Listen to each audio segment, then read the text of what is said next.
నమస్తే,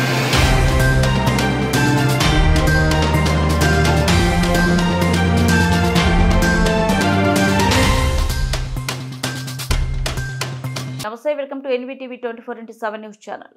అబద్ధాలు అరాచకాలకు కేర్ ఆఫ్ అడ్రస్ గా ఉండే బొల్ల బ్రహ్మనాయుడికి వాస్తవాలు కనిపించకపోవడంలో వింతేమీ లేదని ఎద్దేవా చేశారు మాజీ MLA Telugu Desam party Vinukonda senior నాయకుడు మక్కిన మల్లికార్జునరావు. విద్యుత్ ఛార్జీలు పెంచింది, భూ కబ్జాలు, సెటిల్మెంట్లు, రౌడీయిజం చేసిందెవరో నియోజకవర్గం ప్రజలందరికీ తెలుసని మండిపడ్డారు. విద్యుత్ ఛార్జీల పెంపు పేరిట మాజీ MLA Bolla Brahmanaidu press meet కు కౌంటర్ గా శనివారం వినుకొండలో మక్కిన మీడియా సమావేశం నిర్వహించారు. ఈ సందర్భంగా ఆయన మాట్లాడుతూ, వాళ్ళు చెబుతున్నట్లు వినుకొండలో శాంతి భద్రతలు లేకుంటే బొల్ల వినుకొండలో అడుగు పెట్టగలిగేవారా, నిరసన దీక్షలు చేయగలిగేవారా అని ప్రశ్నించారు. వైసీపీ పాలనలో 10 సార్లు విద్యుత్ ఛార్జీలు పెంచి ప్రజలపై 32,000 కోట్ల భారం మోపిన విషయం మర్చిపోతే ఎలా అని ఎద్దేవా చేశారు.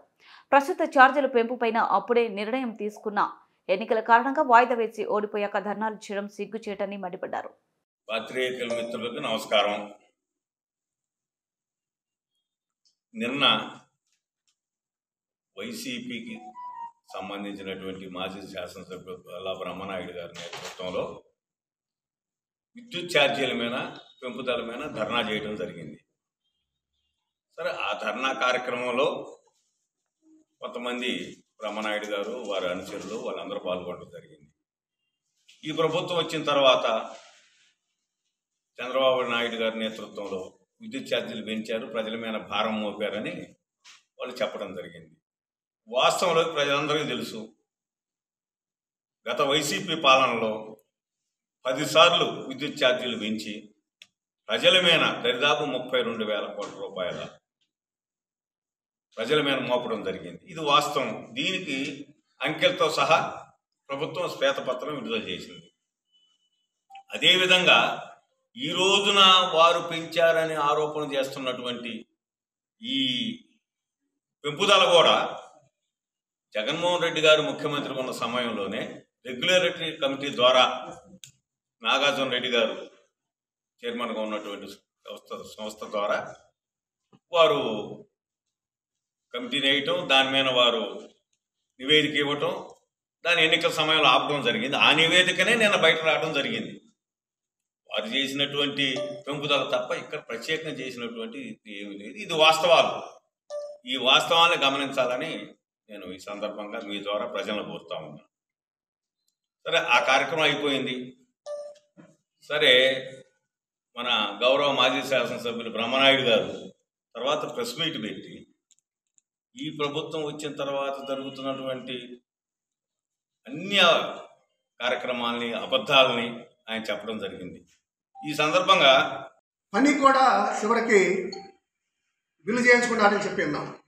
ఇది చాలా దుర్మార్గం. నిజంగా ఆ విధంగా బిల్లు చేయించినా సరే అవకాశాన్ని బట్టి అది తప్పనిసరిగా ఘాట్ రోడ్డుకే అది ఉపయోగించాలి. అది జరిగినటువంటి పరిస్థితి లేదు. మేము చెబుతా ఉన్నాం, అతి త్వరలో కొత్త కమిటీ అనేటువంటిది ఫామ్ కాబోతా ఉంది. దాంట్లో తప్పనిసరిగా మల్లికార్జున గారు ఉంటారు, నేను ఉంటాను, లీలావతి గారు ఉంటారు. దానికి అర్హత కలిగినటువంటి కొంతమందిని కమిటీలో తీసుకొని తప్పనిసరిగా ఘాట్ రోడ్డు గుడి నిర్మాణం మంచి నాణ్యతతోటి పూర్తి చేయడం అనేటువంటిది తప్పనిసరిగా జరుగుతుంది.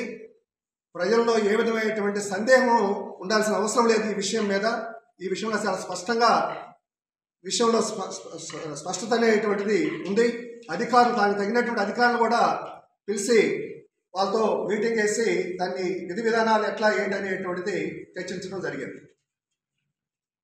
అతి త్వరలోనే ఘాట్ రోడ్ నిర్మాణం, అలాగే అంటే ఇంకా జరగాల్సినటువంటి మిగతా పనులు, అలాగే దేవాలయ నిర్మాణానికి సంబంధించిన మిగతా పనులు మొత్తం కూడా స్టార్ట్ కాబోతూ ఉన్నాయి.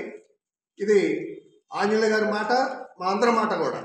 ఎందుకంటే దీంట్లో దాపరికం ఏం లేదు, చేయాల్సినటువంటి పబ్లిక్కి సంబంధించినటువంటి, దేవుడికి సంబంధించినటువంటి కార్యక్రమం కాబట్టి దీనికి